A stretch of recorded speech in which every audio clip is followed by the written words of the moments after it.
Praise the lord children. మీరందరూ ఎలా ఉన్నారు? మీరందరూ బాగున్నారు గదా!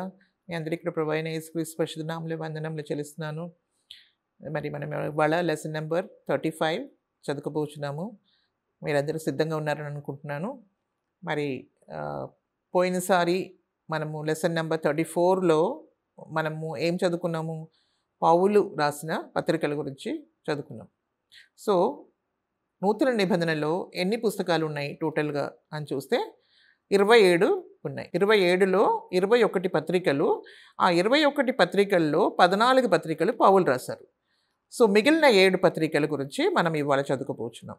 సో, అది ఏమంటే జనరల్ ఎపిసిల్స్ అనమాట.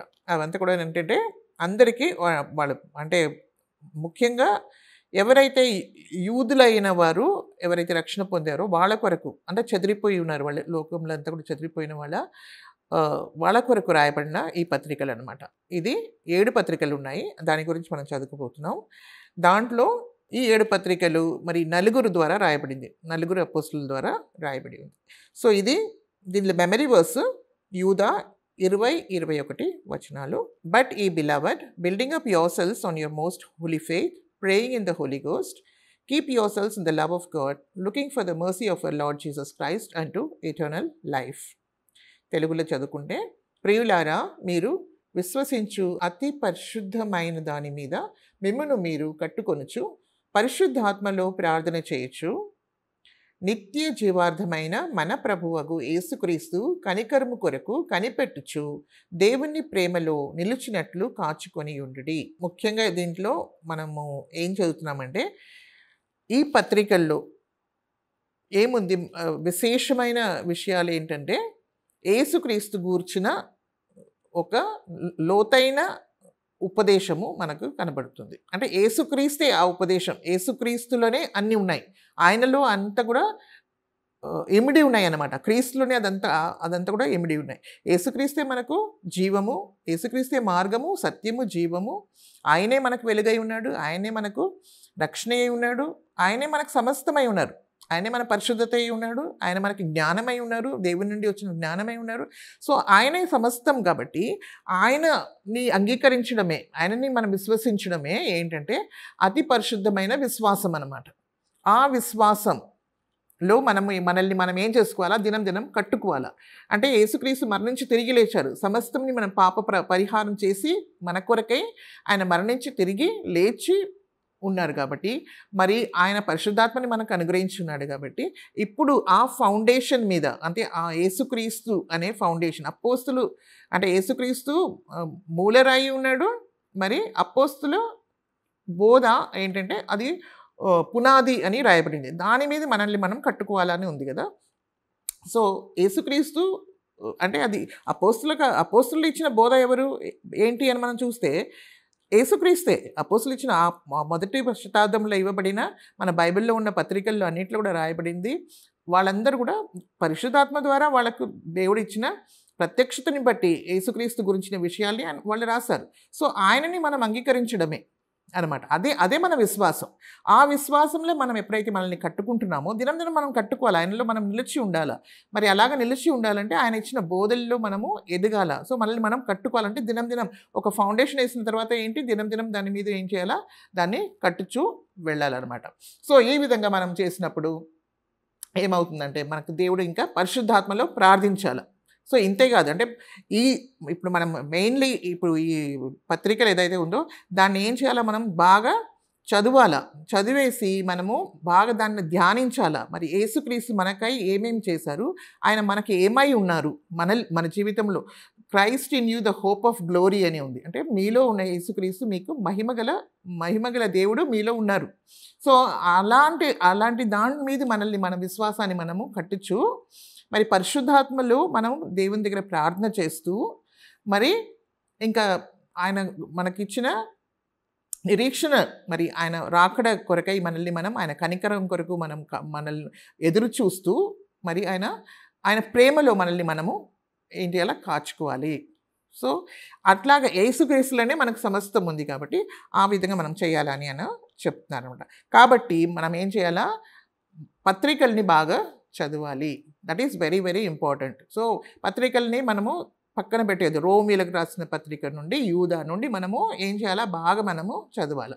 చదివి మరి దానిలో నుండి మనం అర్థం చేసుకొని మనల్ని మన జీవితాన్ని అర్పించుకొని పరిశుద్ధాత్మలో మనము దేవుని దగ్గర ప్రార్థిస్తూ మరి మనము ఏంటి ప్రభు ఇచ్చిన ఆ నిరీక్షణలో మనము ముందుకు సాగాలని దేవుడు కోరుకుంటున్నాడు. ఆయన ప్రేమలో మనం కట్టబడి ఉండాలి. సో ఈ విషయంని మనము ముందుకు వెళ్ళడానికి ముందు ఒక చిన్న ప్రార్థన చేసుకొని మొదలు పెట్టుకుందాం. దేవా పరిశుద్ధుడా, మీకు స్తోత్రం స్తోత్రం స్తోత్రం చేస్తున్నాం నాయన. ఇంతవరకు ప్రభా మీరు మమ్మల్ని కృపలో భద్రపరిచి మీరు కాపాడినందుకే మీకు స్తోత్రం తండ్రి. ఈ దినం ప్రభా నాయన, ఈ కొత్త లెసన్లో మేము వెళ్తుండగా నాయన అనేక విషయాలు మీ సత్యమైన మాటలు ప్రభా నాయన ప్రభా మీ ప్రేమగల మాటల్ని మేము నాయన అంగీకరిస్తూ మిమ్మల్ని అంగీకరిస్తూ ప్రభా నాయన మేము ముందుకు సాగడానికి మీరు సహాయం చేయండి. ఆయన వెంటనే ఒక్కొక్క బిడ్డను మీరు దీవించమని ప్రార్థిస్తున్నాం నాయన. మీ పరిశుద్ధాత్మ కార్యం ఒక్కొక్కరిలో కార్యం చేసినట్టు మీరు సహాయం చేయమని ప్రార్థిస్తున్నాం. వాళ్ళని వాళ్ళ కుటుంబాలు దీవించండి. మీ సన్నిధి మాతోడు ఉంచి ప్రభా మమ్మల్ని బలపరిచి నడిపించమని యేసుక్రీస్తు అతి పరిశుద్ధ నామములో మేము ప్రార్థించి వేడుకున్నాం తండ్రి. ఆమేన్. పౌలు రాసిన పత్రికలు ఎన్ని ఉన్నాయి? 14. మరి మిగిలిన 7 పత్రికలు ఏంటి అనేది మనము చూస్తాం. ఇది ఎవరి కొరకే రాయబడింది? ఈ 7 పత్రికలు ఎవరి కొరకు రాయబడిందంటే అంటే యూదులు మరి ఎవరైతే క్రీస్తుని అంగీకరించారో వాళ్ళు ఎక్కడెక్కడో చెదిరిపోయారు. ఎందుకంటే ఆ రోజుల్లో ఎలాగంటే రక్షణ పొందిన వాళ్ళు మరి యేసుక్రీస్తుని అంగీకరించిన వాళ్ళకి చాలా చాలా హింసలు మరి కష్టాలు ఉన్నప్పుడు, శ్రమలు ఉన్నప్పుడు వాళ్ళందరూ కూడా చెదిరిపోయి ఉన్నారనమాట. వాళ్ళ కొరకు వాళ్ళని బలపరచబడడానికి కొరకై ఇదంతా కూడా రాయబడి ఉంది. సో మొదటిగా మనం చూస్తే హిబ్రూ వరకు ఉంది కదా. రోమీలు రాసిన పత్రిక నుండి హిబ్రూ వరకు పౌలు రాశారు. సో దాని తర్వాత ఏమొస్తుంది బైబిల్లో? యాకోబు వస్తుంది. యాకోబు ఎవరు అని చూస్తే ఆయన ప్రభు ఒక సహోదరుడు అనమాట. ఆయన ప్రభు సహోదరుడు అని రాయబడి ఉంది. తర్వాత 1 పేతురు 2 పేతురు ఎవరు రాశారు? సీమోన్ పేతురు రాశారు. తర్వాత పేతురు తెలుసు కదా అందరికీ, ఆయన 12 మందిలో ఒకరు. తర్వాత యోహాను కూడా 12 మందిలో ఒకడనమాట. ఆయన 1, 2, 3 యోహాను, 1 యోహాను, 2 యోహాను, 3 యోహాను ఆయన ద్వారా రాయబడింది. తర్వాత యూదా కూడా ఏంటంటే ఈ యాకోబుని రాశారు కదా, యాకోబు సహోదరుడే.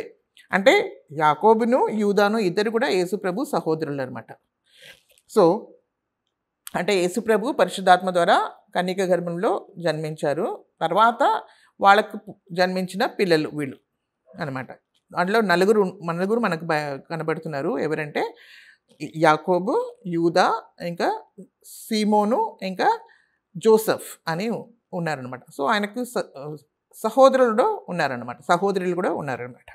అది బైబిల్లో మనము చూస్తున్నాం. ఈ పత్రికల గురించి మనం చూస్తే పౌలు ఏ విషయంలో ఎక్కువగా ఆయన ఎంఫసైజ్ చేశారని చూస్తే విశ్వాసం గురించి ఆయన చెప్పారనమాట. ఎక్కువగా విశ్వాసం గురించి ఆయన చెప్పారు. సో పౌలు ఏమన్నారు? మనము యేసుక్రీస్తు మీద విశ్వాసం ఉంచడం ద్వారా మనకు రక్షణ దొరుకుతుంది. మనకు మన సొంత క్రియల ద్వారా మనం రక్షణ పొందలేము. యేసుక్రీస్తు మనకి మరణించారని చెప్పేసి మనం విశ్వసిస్తే అప్పుడు మనము ఏమవుతాము? నీతిమంతులుగా తీర్చబడతాము. మరి మన పాప క్షమాపణ నిమిత్తమై మన పాపంని మరి పశ్చాత్తాపడి మరి దేవుని వైపు తిరిగినప్పుడు ఆయన మనకు నూతన జీవం ఇస్తాడు. అప్పుడు మనము నీతిమంతులుగా దేవుడు మనల్ని తీరుస్తాడు. ఎలాగది అంటే that is by grace through faith. అంటే దేవుని కృపని బట్టి మనము విశ్వాసం ద్వారా మనము రక్షణ పొందుతాము అనేది ఆయన క్లియర్గా చెప్పారు. అంటే మన సొంత క్రియల్ని బట్టి కాదు. మన సొంత క్రియలన్నీ ఏంటి? అదంతా కూడా ఒక మురికి గుడ్డ వలె ఉంది కాబట్టి దాని ద్వారా మనకు రక్షణ దొరకదు. కానీ యేసుక్రీస్తు చేసిన కార్యాల మీద మనం విశ్వసించినప్పుడే మనకు రక్షణ దొరుకుతుందని ఆ విషయంని బాగా నొక్కి చెప్పారు. సో రెండోది యాకోబు ఏంటంటే క్రియల ద్వారా మన రక్షణ ఎలా కొనసాగించాలనేది ఆయన చెప్పారనమాట. అంటే ఇక్కడ విశ్వాసం ద్వారా పౌలని చెప్పినప్పుడు విశ్వాసం ఉండాలా, కానీ మన విశ్వాసం అంటే క్రియలేని విశ్వాసము ఏంటి? అది మృతము అనే విషయం మీద ఆయన క్లియర్గా చెప్తున్నారు అనమాట. సో రక్షణ పొందిన మనము, విశ్వసించిన మనము, నీతిమంతులుగా తీర్చిపడిన మనము ఏ విధమైన మంచి క్రియలు చేయాలా, మంచి క్రియల ద్వారా మనం ఎలాగ దేవుణ్ణి మహిమపరచాలనే విషయాన్ని ఆయన రాశారనమాట. తర్వాత పేతురు ఏం రాశారంటే నిరీక్షణ. మనకు క్రీస్తులో ఉన్న నిరీక్షణని బట్టి మనకు వచ్చిన శ్రమలు, కష్టాలు, హింసలు అంతా కూడా మనం భరిస్తూ మనకు దేవుడు ఇచ్చే మరి నిత్య జీవన్ నిమిత్తమే మనం ఏం చేయాలా, మనం ముందుకు సాగిపోవాలా, సమస్తంని మనం భరించాలా, దేవుని మహిమాత్మే మనం జీవించాలనే విషయాన్ని పేతురు రాశారు. So these are the main ఇంకా కూడా ఇది కాకుండా వేరే కూడా చాలా విషయాలు ఉన్నాయి, కానీ మెయిన్ థీమ్ అనేది మనము దీంట్లో చూస్తున్నాం అనమాట. సో యోహాను తర్వాత నెక్స్ట్ పర్సన్ యోహాను ఏంటి, ఆయన యేసుక్రీస్తు 12 శిష్యుల్లో ఒకడు కదా. యోహాను ఏం రాశారంటే ప్రేమ గురించి రాశారు. ఆయన ఒక ప్రేమలో ఆయన అంటే ఆయన తను తాను చెప్పుకున్నప్పుడు కూడా ఆయన ఏమన్నాడంటే యేసు ప్రభు ప్రేమించిన శిష్యుడు అనే చెప్పాడు. ఆయన తను తాను అలాగా ఇంట్రడ్యూస్ చేసుకున్నాడు అనమాట. సో ఆయన ప్రేమ గురించి ఎక్కువగా రాశారు. 1 యోహాను, 2 యోహాను, 3 యోహానులో, ముఖ్యంగా 1 యోహానులో మనం చూస్తే ఆయన ప్రేమ గురించి ఎక్కువగా ఆయన చెప్తున్నారు అనమాట. తర్వాత యూదా ఏంటి, మీకు అదే దేవుడు ఇచ్చిన విశ్వాసాన్ని మీరు మరి ఏం చేయాలా, దాని కొరకే పోరాడుండి, మీ విశ్వాసం కొరకు మనము పోరాడాలి, మనకు దేవుడు ఇచ్చిన విశ్వాసం కొరకు పోరాడాలి అనే విషయం గురించి యూదా రాశారనమాట. సో మనకు ఇప్పుడు మనం చూస్తే బిగినింగ్ అది యేసు ప్రభు మరణించి తిరిగి లేచిన తర్వాత మరి అప్పుడే సంఘం స్థాపింపబడుతుంది కదా. అది దానికి ముందుది పాత నిబంధన. నూతన నిబంధనలో ఆయన సంఘము ఏదైతే దేవుడు ఎప్పటి నుండో ఆయన మనసులో ఉన్న ఆ సంఘం గురించి ఇక్కడ చెప్పబడుతుంది నూతన నిబంధనలో. సో ఈ నూతన నిబంధన అప్పుడే స్టార్ట్ అవుతుంది కాబట్టి మరి యేసుక్రీస్తు చెప్పిన బోధ కాకుండా ఆయన గురించిన విషయాలు అంతా కూడా మనకి ఇక్కడ దొరుకుతుంది, ఈ పత్రికల్లో దొరుకుతుంది. కాబట్టి వాళ్ళు ప్యూర్ డాక్ట్రిన్ని ఏదైతే పరిశుద్ధమైన నిష్కలంకమైన దేవుణ్ణి బోధని చెప్పారు, క్రీస్తు గురించిన విషయాల్ని చెప్పారు, దాన్ని మనం చాలా చాలా జాగ్రత్తగా మనం కాపాడుకోవడమే కాకుండా దాని కొరకు మనం పోరాడాలనే విషయాన్ని యూదా రాశారనమాట. ఎందుకంటే ఆ సమయంలో చాలా చాలా ఫాల్స్ టీచర్స్ ఉండేవంటే బోధకులు వచ్చేవాళ్ళు అనమాట. వాళ్ళు ఏంటంటే యేసుక్రీస్తు ఎవరు అనేది వాళ్ళకి తెలీదు. ఎందుకంటే వాళ్ళకు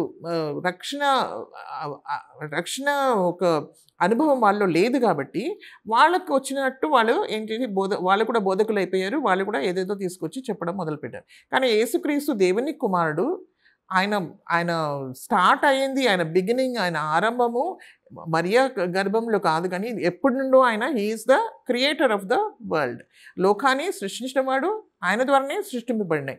ఆయన దేవుడై ఉండి ఆయన ఈ లోకానికి మానవుని రక్షించడానికి వచ్చాడనే విషయం వాళ్ళకి అర్థం కాకుండా అనేక విషయాలు వాళ్ళు బోధల్ని తీసుకొని రావడము, మరి యేసుక్రీస్తు దేవుని కుమారుడు కాదు, ఆయన దైవత్వంని గురించిన డౌట్స్ వాళ్ళు అన్నీ కూడా రాంగ్ బోధగా వాళ్ళు ప్రీచ్ చేయడము, అలాగ చేయడం ద్వారా ఏంటంటే సంఘంని నిజమైన ఒక సత్యమైన ఒక బోధల నుండి తీసుకొని బయటికి తీసుకెళ్ళిపోయేలాగా అంటే కల్పితమైన ఒక బోధని తీసుకురావడం ద్వారా అనేకులకి చాలా కన్ఫ్యూజన్ని చేస్తారనమాట. సో అలాంటి వాళ్ళ కొరకు మనము ఏం చేయాలి, దాన్ని మనము జయించాలి, దాంతో పోరాడాలా అని చెప్పేసి దాని గురించి యూదా రాశారు. సో ఈవెన్ పౌలు కూడా చాలా చాలా కష్టపడ్డాడు అనమాట. వాళ్ళు కూడా ఏం చేస్తారు, ధర్మశాస్త్రంని మరి ఈ నూతన రక్షణని మనకు దేవుడు ఇచ్చిన యేసుక్రీస్తు ద్వారా వచ్చిన రక్షణని కూడా వాళ్ళు ఏంటంటే కలపడము ప్రయత్నం చేస్తారు. ఎందుకంటే ఎవరైతే యూదులు అయితే ఉన్నారో ఆ యూదులు యేసుప్రభుని అంగీకరించిన తర్వాత వాళ్ళు కూడా ఏమనుకున్నారు, మేము కూడా ధర్మశాస్త్రంని మేము కూడా ఫాలో అవ్వాలా, మేము కూడా అన్ని అదే విధంగా చేయాలా అని చెప్పేసి వేరే వాళ్ళు కూడా బోధించడము చేశారనమాట. అన్యులకు కూడా బోధించడం చేశారు. సో దాని కొరకై మరి పౌలు కూడా దాని కొరకై ఆయన కూడా చాలా చాలా పోరాడాడు.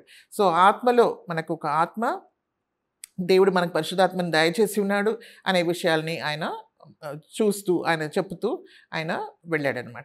సో అందుకనే మనము ఇది మెయిన్ టాపిక్స్ అనమాట.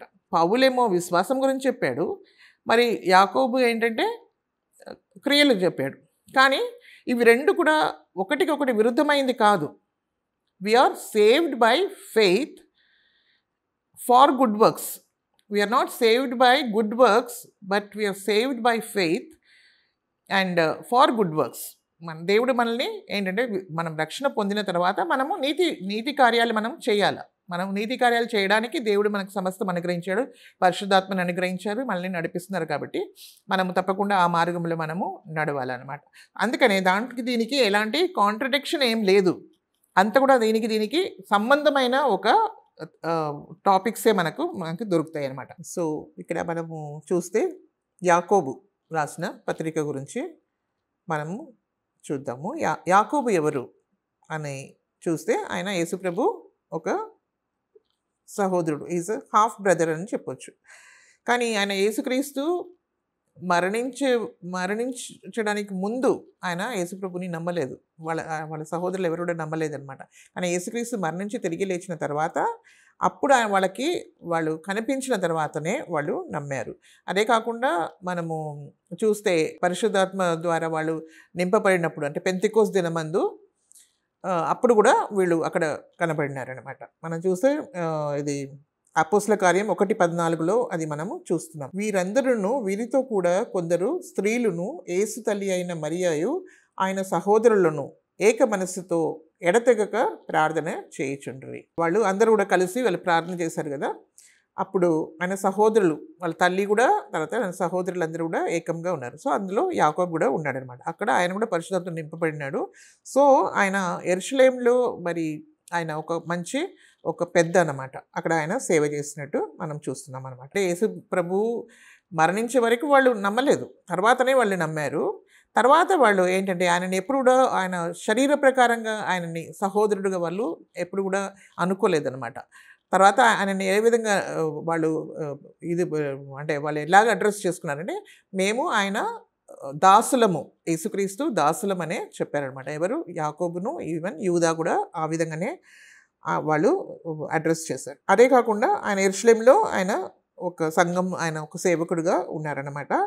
ఆయనని ఏమంటారంటే యాకోబు నీతిమంతుడు అని చెప్తారు. ఆయన చాలా ఒక మంచి జీవితంని ఆయన జీవించాడు. ఆయన చాలా యథార్థమంతుడుగా ఉన్నాడు. సో ఆ విధంగా ఆయనని అందరూ కూడా చాలా సన్మానించేవాళ్ళు అనమాట. సో ఆయన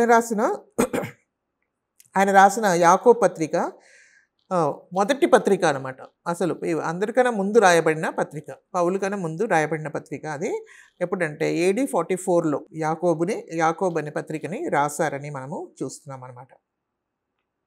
సో ఇందులో చెప్పాను కదా, అది మెయిన్ టాపిక్ అనేది ఏంటి అంటే సెంట్రల్ థీమ్ ఏంటి? దీంట్లో సెంట్రల్ థీమ్ ఏంటంటే క్రియ ద్వారా మన విశ్వాసాన్ని ప్రదర్శించాలా అని చెప్తారు. పౌలు ఏమన్నారు? విశ్వాసం ద్వారా మనకు రక్షణ దొరుకుతుంది, మనం నీతిమంతులుగా తీర్చబడుతున్నాం. మరి నీతిమంతులుగా తీర్చబడిన మనము ఇప్పుడు ఏం చూపించాలి? మనం మంచి విశ్వాసం ద్వారా మనము మంచి క్రియల్ని మనము చూపించాలా, దాన్ని మనము జీవితంలో ప్రదర్శించాలా.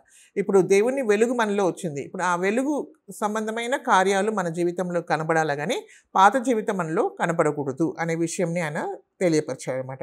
సో ఒక practical aspect of your faith, అది దాని గురించి ఆయన చెప్పారు. ఇప్పుడు రోమీయులకు రాసిన పత్రిక 4వ అధ్యాయంలో చదువుతాము. కాబట్టి శరీరము విషయమై మన మూల పురుషుడగు అబ్రహామునకేమి దొరికినని అందము. అబ్రహాము క్రియల మూలముగా నీతిమంతుడని తీర్చబడిన ఎడల అతనికి అతిశయ కారణము కలుగును గాని అది దేవుని ఎదుట కలుగదు. అంటే ఆయన క్రియ ద్వారా ఆయన రక్షణ పొందలేదు, కానీ దేవుని ఎదుట ఆయన క్రియల ద్వారా ఆయన రక్షణ పొందలేదు అని చెప్తున్నారు అనమాట. అంటే దేవుని ఎదుట అది ఆయనకు అతిశయ కార్యము కాదు. లేఖనం ఏమి చెప్పుచున్నది? అబ్రహాము దేవుని నమ్మెను, అది అతనికి నీతిగా ఎంచబడిను. ఆయన దేవుని నమ్మాడు, ఆయనకు అది ఏమంది? నీతిగా అది ఎంచబడింది. సో నీతిగా ఎంచబడిన ఆయన మంచి నీతి కార్యాలు ఆయన తర్వాత చేసినట్టు మనము చూస్తున్నాం. యాకోబు 2:21 చూద్దాం. ఇది యాకోబు రాశారు కదా.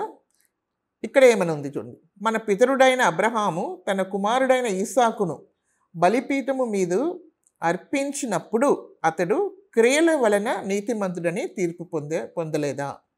సో ఆయన జస్ట్ విశ్వసించనే లేదు, కానీ విశ్వసించిన ఆయన విధేయత కూడా చూపించాడు. విశ్వాసము విధేయత, they go hand in hand. విశ్వాసం ఉంటే విధేయత కూడా వస్తుంది, విశ్వాసం లేకుంటే విధేయత కూడా రాదు. సో విశ్వసించిన వాళ్ళకి విధేయత కూడా కలుగుతుంది, ఎందుకంటే వాళ్ళు దేవుణ్ణి విశ్వసించారు కాబట్టి, వాళ్ళు నమ్మారు కాబట్టి దేవునికి లోబడతారు. ఎవరైతే దేవుని నమ్మలేదో వాళ్ళు దేవునికి లోబడరు. సో అది అన్నమాట, అది రెండు కూడా అవుతుంది. అయితే ఫస్ట్ మనం విశ్వాసం ద్వారా నీతిమంతులుగా తీర్చబడుతున్నాము, మన సొంత క్రియల ద్వారా కాదు. కానీ ఆ విధంగా నీతిమంతులుగా తీర్చిపోయిన మనల్లో అది ఆ విశ్వాసం ఏంటంటే అది జీవం గల విశ్వాసం కాబట్టి, అది ఏంటంటే మనకు మంచి క్రియల కొరకు దేవుడు మనల్ని రక్షించాడు కాబట్టి ఇప్పుడు నుండి దేవుని కృపను బట్టి దేవుని ఆత్మశక్తితో మనం ఇప్పుడు ఏంటి దేవుని మార్గంలోనే మనం నడుస్తాం. ఇంకా ఏంటి, పాత జీవితాన్ని వదిలిపెట్టినాం, ఇప్పుడు తిరిగిపోయినాం, అక్కడి నుండి మనసు మారి యేసుప్రభువుని వెంబడిస్తున్నాం కాబట్టి ఆయన ఎలాగ వెలుగై ఉన్నాడో మనం కూడా ఆయనలాగా మనం కూడా వెలుగై ఉండాలి, వెలుగు కార్యాలు మనం చేయాలి. So this is inter connected అనమాట. సో దీంట్లో ఎలాంటి అంటే విరుద్ధమైన ఏది కూడా లేదు, ఇదంతా కూడా connected to one. Faith and works go together. Faith రక్షణ కొరకు, విశ్వాసం పొందిన తర్వాత మనలో దేవుని ఆత్మకార్యం ద్వారా ఏంటి అలాంటి మంచి క్రియలు కూడా బయలుపరచబడాలి. అది దట్ ఈస్ ఇదనమాట. So this is not contradictory అనేది మనము తెలుసుకోవాలి. సో దీంట్లో ఏంటంటే ఆచరణాత్మిక ఒక విశ్వాసం, మన practical aspect of the faith అనమాట. ఇది యాకోబు రాసింది. So that is taken for granted. Even Paulu కూడా అదే మాట అన్నాడు, ప్రభుని అంగీకరించిన తర్వాత మనము ఏంటి పరిశుద్ధంగా జీవించాలి, that is acceptable to God అనేది మనకు తెలుస్తుంది. సో దీంట్లో మనము చూస్తే యాకోబు ఏమంటాడు, మనము విశ్వసించామని చెప్పేసి మన పాప జీవితంలో పాపంలో జీవించడానికి వీలు లేదు. ఈవెన్ పౌలు కూడా ఆ మాట అన్నాడు. సో ఇక్కడ అదే మాట ఇక్కడ మనం చూస్తున్నాము ఏంటంటే, వేషధారణకు అక్కడ ఎంత మాత్రం కూడా స్థలం లేదు. మనం దేవుణ్ణి నమ్మామని చెప్పేసుకొని just having a belief system, నమ్మామని చెప్పుకొని మన పాపంలో మనం జీవించామంటే అది విశ్వాసం కాదు, అది మిమ్మల్ని రక్షించదు. మీరు రక్షణ పొందిన వారై ఉంటే రక్షణ పొందినట్టు మీరు అలాంటి ఫలంని మీరు తీసుకురావాలి, అప్పుడే మీరు రక్షణ పొందిన వాళ్ళని అర్థం అనమాట. కాబట్టి అబద్ధము ఇంకా ఇలాంటి వేషధారణ దేవునికి పనికిరాదు. కానీ నిజమైన ఒక జెన్యూన్ విశ్వాసంతో మనం ప్రభువుని వెంబడించాలా అనేది యాకోబు తెలియపరుస్తున్నాడు. So it is all equivalent. Even Paul also said the same thing. కానీ విశ్వాసంని ఆయన ఎక్కువగా ఆయన రక్షణకు ముందున్న విశ్వాసం గురించి ఆయన విషయం చెప్పాడు. మరి ఆ రక్షణలో మనం కొనసాగుతున్నప్పుడు మనం కూడా ఏంటి మంచి క్రియల్ని మనము మన జీవితంలో చేస్తామనే విషయాన్ని ఆయన కూడా చెప్పారనమాట. తర్వాత సెకండ్ యాకోబు తర్వాత ఎవరు? పేతురు మొదటి 2 పేతురు ఆయన రాశారు. ఆయన యేసుప్రభు మరి 12 శిష్యుల్లో ఒకరనమాట. ఆయన యూదుల మధ్యలోనే ఆయన సేవ చేశారు. అంటే పౌలు అన్యులకు సువార్త తీసుకుని వెళ్ళారు. పేతురు కూడా మనకు తెలుసు. కొర్నేలియస్కు మొదటిగా సువార్త అన్యులకు ఎక్కడ వెళ్ళింది? పేతురు ద్వారా వెళ్ళింది. కానీ ఆయన యూదుల కొరకై దేవుడు ఎన్నుకున్న ఒక పాత్ర అనమాట. సో ఆయన ఇక్కడ రోమ్లోనే ఆయన ఏమైపోయారు, ఆయన హతసాక్షిగా చనిపోయారని మనము తెలుస్తుందనమాట. ఆయన 67లో ఎప్పుడైతే పౌల్ని నీరో రాజు ఉన్నాడు కదా, ఆయన కైసరు, ఆయన సమయంలో 67వ సంవత్సరంలో ఆ సమయంలో మరి పౌలును ఇంకా పేతురు కూడా ఆయన హతసాక్షులుగా చనిపోయారని మనకు తెలుస్తుందన్నమాట. పేతురు ఎలాగ చనిపోయారని చూస్తే ఆయన సిలువ వేయబడినాడు. ఆయన తల కింద కాలు పైన ఆ విధంగా ఆయన చనిపోయారు. అంటే ఆయన కోరుకున్నాడు, నన్ను యేసుప్రభులాగా నన్ను సిలువలో కొట్టకండి, నా తల కింద నా కాలు పైన ఉండాలి, ఎందుకంటే నన్ను యేసుప్రభు పాదంని నేను ముద్దు పెట్టుకుంటానని చెప్పాడు అనమాట. అంత ప్రేమ ఆయనకు కలిగింది. ఒకప్పుడు ఆయన పారిపోయాడు, యేసుప్రభుని సిలువ వేస్తున్న సమయంలో ఆయన పారిపోయాడు. కానీ ఇప్పుడు ఆయన ఎంతో గొప్ప సేవకుడు అయ్యాడు, ఆయన మారుమనసు పొందాడు, ఆయనలో ఎంతో కార్యం జరిగింది కాబట్టి ఆయన ప్రభు కొరకై ఆయన సంతోషంతో ప్రాణంని అర్పించాడు అనమాట. ఆ సమయంలో పేతురు రాసింది మెసడోనియాలో ఆయన రాశారు. ఆయన టూర్లో ఉన్నప్పుడు ఆయన ఈ మొదటి పేతురు 2 పేతురు పత్రికలు ఆయన రాశారని తెలుస్తుంది అనమాట. సో మొదటి పేతురులో ఎక్కువగా ఏం చూస్తుంటే శ్రమలు మరి హింసలు చాలా అక్కడ ఏంటంటే అక్కడ చాలా విపరీతంగా ఉండేదన్నమాట. ఆయన అక్కడ యెరూషలేములో సువార్త ప్రకటిస్తే వాళ్ళని ఎంతో కొట్టేవాళ్ళు, వాళ్ళని ఏదో ఎన్నో హింసించేవాళ్ళు. మరి ప్రభువుని అంగీకరించే వాళ్ళని కూడా వాళ్ళు ఎంతో చాలా ఆటంకపరిచేవాళ్ళు అనమాట. సో అలాంటి సమయంలో వాళ్ళకి ఈ పత్రిక ద్వారా, మొదటి పేతురు ద్వారా వాళ్ళకి ఏమి సందేశం ఇచ్చారంటే, మీరందరూ కూడా దేవుడు మనకు నిత్య జీవాన్ని ఇచ్చాడు కాబట్టి శరీరంని చంపే వాళ్ళ కొరకు మనం భయపడకుండా మనం ఏం చేయాలి, మనము ఆత్మ కొరకై మనము అన్ని సమస్తంని భరించి మన నిత్య జీవంలో మనము వెళ్ళాలి. కాబట్టి మనమందరం కూడా ఆ నిరీక్షణని బట్టి మనం ఏం చేయాలా, ఇదంతా కూడా మనం సహించాలా అనే విషయాన్ని ఆయన వాళ్ళకు ఎంతో ఆదరణకరమైన మరి ఎంకరేజింగ్ వాళ్ళని ప్రోత్సహిస్తూ మరి ముందుకు సాగడానికి కొరకు ఆయన రాసిన పత్రికనే మొదటి పేతురు. మరి రెండో పేతురు గురించి మనం చూస్తే ముందు చెప్పినట్టు ఆ సమయంలో అనేక అంటే అబద్ధ బోధకులు బయలుదేరి వాళ్ళందరినీ కూడా కన్ఫ్యూజ్ చేయడము మొదలుపెట్టారనమాట. అప్పుడు మరి ఆ సమయంలో మరి వాళ్ళందరూ కూడా ఆ విధంగా కాకుండా నిజమైన సత్యమైన ఒక విశ్వాసాన్ని మరి ఉపదేశాన్ని మీరు ఫాలో అవ్వాలా అని చెప్పేసి ఆయన ఫాల్స్ టీచర్స్ని చాలా ఖండించాడు. కాబట్టి వాళ్ళతో మనము కలవకుండా ఉండడానికి వరకు మనము నిజమైన సత్యమైన విశ్వాసంతో మనం ముందుకు సాగాలనే విషయాన్ని ఆయన తెలియపరిచారనమాట. సో అది రెండో పేతురులో దాని గురించి చాలా రాయబడింది. సో ఇదంతా కూడా మనం మనం బాగా చదివితే మీకు తెలుస్తుంది. తర్వాత మూడవదిగా ఎవరు? యోహాను కూడా 12లో ఒక వ్యక్తి అనమాట. అంటే 12 శిష్యుల్లో ఒకరు. ఆయన గురించి మనం చూస్తే ఆయన ఎవరి కుమారుడు అంటే జెబెదీ కుమారుడు. జెబెదీ అంటే యోహానుకు ఇంకొక బ్రదర్ కూడా ఉన్నాడు. ఆయన పేరు కూడా జేమ్స్. ఇప్పుడు యేసు ప్రభువుకి 12 శిష్యుల్లో ఇద్దరు శిష్యులు ఎవరు తెలుసా? వాళ్ళు యోహాను సహోదరుడైన యాకోబు ఉన్నాడు. తర్వాత ఆయన జెబెదీ కుమారుడు, ఆయన యాకోబు జేమ్స్. తర్వాత ఇంకొక జేమ్స్ ఉన్నాడు, ఆయన సన్ ఆఫ్ అల్ఫియోస్ అని ఉంది. వాళ్ళిద్దరూ యేసుప్రభువుకు శిష్యులు. కానీ ఇక్కడ ఉన్న యాకోబు ఆ శిష్యుల్లో ఒకరు కాదు, కానీ ఇక్కడ ఉన్న యాకోబు యేసుక్రీస్తు సహోదరుడు. మరి యోహాను మరి ఆ జెబెదీ కుమారుడు ఆయన యోహాను అనమాట. సో ఈయన 12 మందిలో ఒక శిష్యుడు. ఈయన తను తాను చెప్పుకునేవాడు అనమాట, యేసుప్రభు ప్రేమించిన ఒక శిష్యుడు అని చెప్పుకునేవాడు. ఆయన కూడా ఎక్కడ అంటే ఆయన సేవ చేస్తున్న సమయంలో డొమిషియన్ అనే రోమన్ ఎంపరర్ అనమాట, ఆయన చక్రవర్తి కడాయిలో చాలా నూనె, బాగా బాయిలింగ్ ఆయిల్ అనమాట, వేడి నూనెతో ఉన్న దాంట్లో ఆయనని వేసేసారనమాట. అంటే అది ఒక హింస, ఆయన చంపడానికి కొరకు దాంట్లో వేసేసారు. ఇలాంటి ఘోరమైన విషయం జరిగినాయి అనమాట ఆ సమయంలో. సో ఆయనని వేసినప్పుడు ఆయనకు అది ఏం చేయలేదు, ఆయన చంపలేకపోయిందనమాట. అప్పుడు ఆయనను తీసేసి ఆయనని పట్మోస్కి పంపించేశాడు. పట్మోస్ అనే ద్వీపానికి పంపించేసినప్పుడు అక్కడ ఆయనకు దేవుడు అనేక విషయాలు, ప్రపంచ ముగింపు గురించిన విషయాలు, ఆ ప్రకటన గ్రంథం మనకు ఉంది కదా, ఆ విషయాలంతా కూడా దర్శనంగా దేవుడు ఆయనకు అనుగ్రహించారనమాట. అక్కడ ఉండి తర్వాత మళ్ళీ ఆయన తిరిగి వచ్చి ఎఫెసస్కి వచ్చి ఆయన అక్కడ ఒక ఎల్డర్గా పెద్దగా ఆయన ఉండి అక్కడ ఆ సంఘాన్ని ఆయన చూసుకున్నాడు అనమాట. ఆయన ఒకడు మాత్రమే మామూలుగా మరణించాడు, హతసాక్షిగా మరణించకుండా మామూలుగా ఆయన మరణించాడనమాట. పెద్ద ఏజ్లో ఆయన మరణించారని చెప్పబడుతుంది. సో ఆయన 5 పుస్తకాలు రాశారు. అదేంటంటే యోహాను సువార్త, తర్వాత 1 యోహాను, 2 యోహాను, 3 యోహాను, తర్వాత ప్రకటన గ్రంథం. సో 5 బుక్స్ ఆయన రాశారు. దాంట్లో 3 పత్రికలు. సో 1 యోహాను, 2 యోహాను, 3 యోహాను. అదంతా కూడా దానిది ప్రేమ గురించి ఎక్కువగా ఉంటుంది 1 యోహానులో. మనం అది చదివితే మనకు తెలుస్తుంది క్రైస్తత్వం అంటేనే ఏంటి అనేది అని చూస్తే దేవుని ప్రేమ, తర్వాత ఆయన సత్యం, ఇవే మనకు మెయిన్ థీమ్. ఈ ఫస్ట్ యోహాన్లో ఉందన్నమాట. సెకండ్ యోహాన్లో మనం చూస్తే ఏమని ఉందంటే ఒక సిస్టర్ గురించి ఆయన రాస్తాడు. ఒక రెస్పెక్టెడ్ లేడీ, అంటే చాలా ఒక గౌరవమయమైన ఒక స్త్రీ, ఒక సహోదరి గురించి రాస్తారనమాట.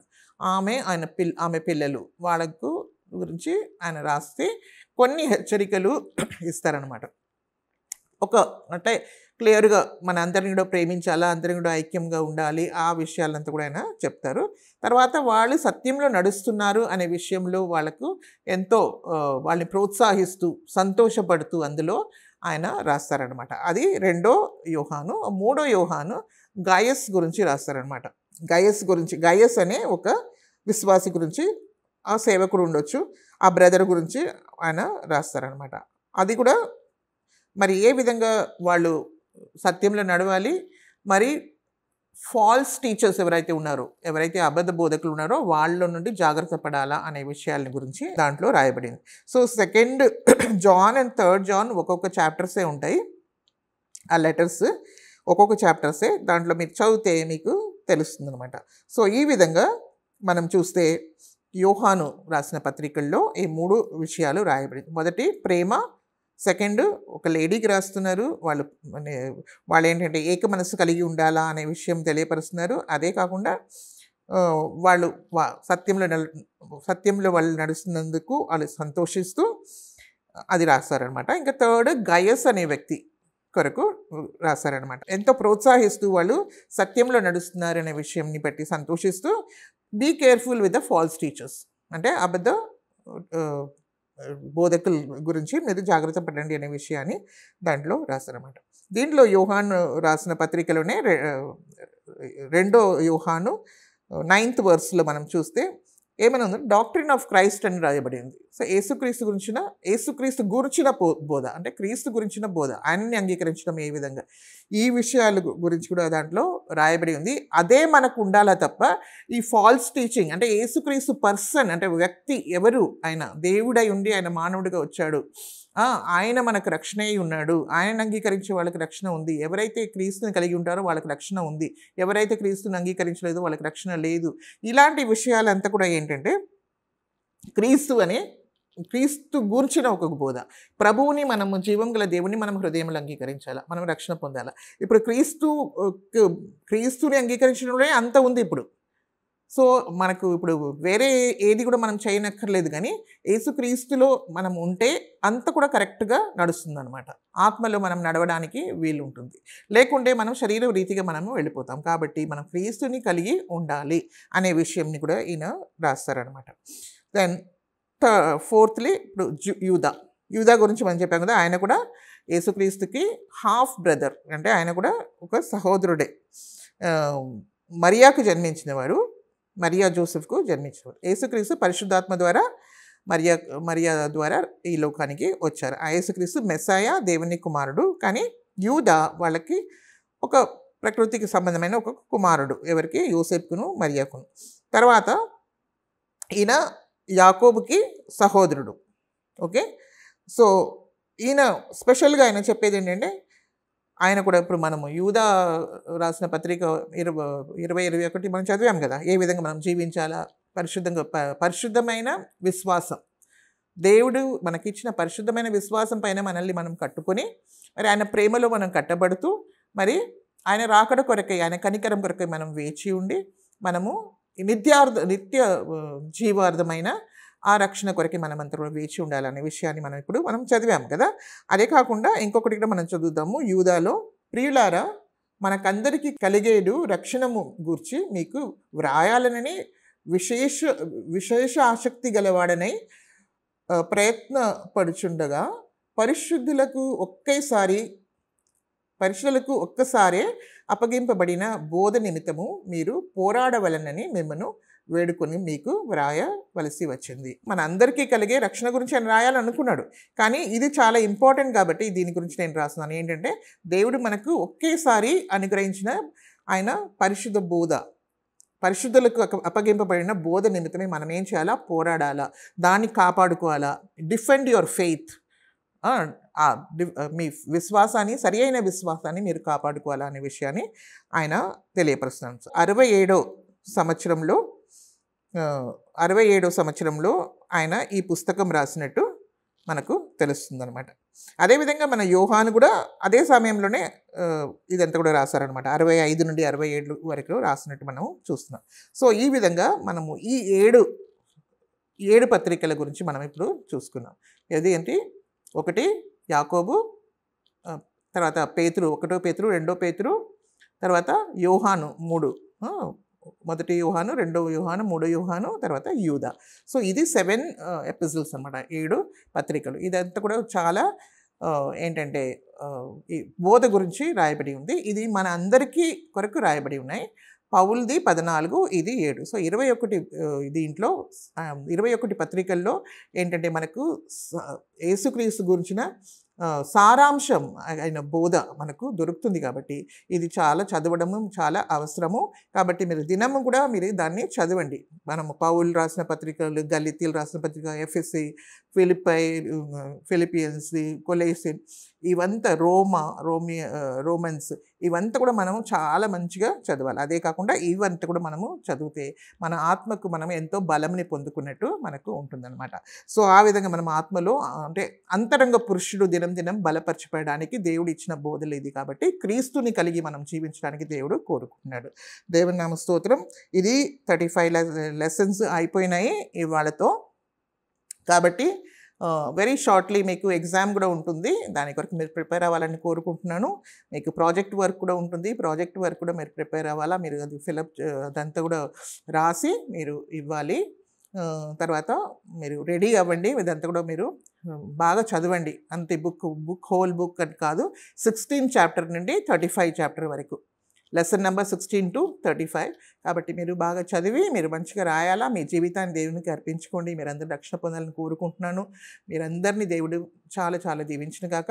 ఒక చిన్న ప్రార్థన చేసుకొని ముగించుకుందాం. హల్లెలూయా. దేవా మీకు స్తుతులు స్తోత్రం చెల్లిస్తున్నాం తండ్రి. మీ కృపగల నాయన ఉద్దేశం ప్రకారం నాయన మమ్మల్ని ఇంతవరకు మీ కృపలో భద్రపరిచి కాపాడినందుకే మీకు స్తోత్రం చెల్లిస్తున్నాం తండ్రి. బిడ్డలందరూ కూడా ప్రభా నాయన ఈ లెసన్ని ప్రభా విని ఉంటుండగా ఒక్కొక్కరిని మీరు దీవించండి, మీరు ఆస్వాదించండి నాయన. వాళ్ళందరూ ఒకరొకరు రక్షణ పొంది నాయన ప్రభా పరలోక రాజ్యంలో ప్రభా ఉండగలడానికి నాయన పరలోకానికి వారసులు అవ్వడానికి నాయన మీరు కృప చూపించమని ప్రార్థిస్తున్నాం. వాళ్ళకి కావాల్సిన అవసరాలతో కూడా మీరు తీర్చి మీరు బలపరిచి ప్రభా మీకు స్తోత్రం. ఇంకా ప్రభా ఆత్మీయంగా ఎదుగలడానికి మీరు సహాయం చేయమని నాయన. మీకే వందనాలు స్తుతులు స్తోత్రం చెల్లిస్తూ మా జీవితాలని మీకు అర్పిస్తూ మీకే మహిమ ఘనత ప్రభావం చెల్లిస్తూ యేసు ప్రభు అతి పరిశుద్ధ నామంలో మేము ప్రార్థించి వేడుకున్నాం తండ్రి. ఆమేన్.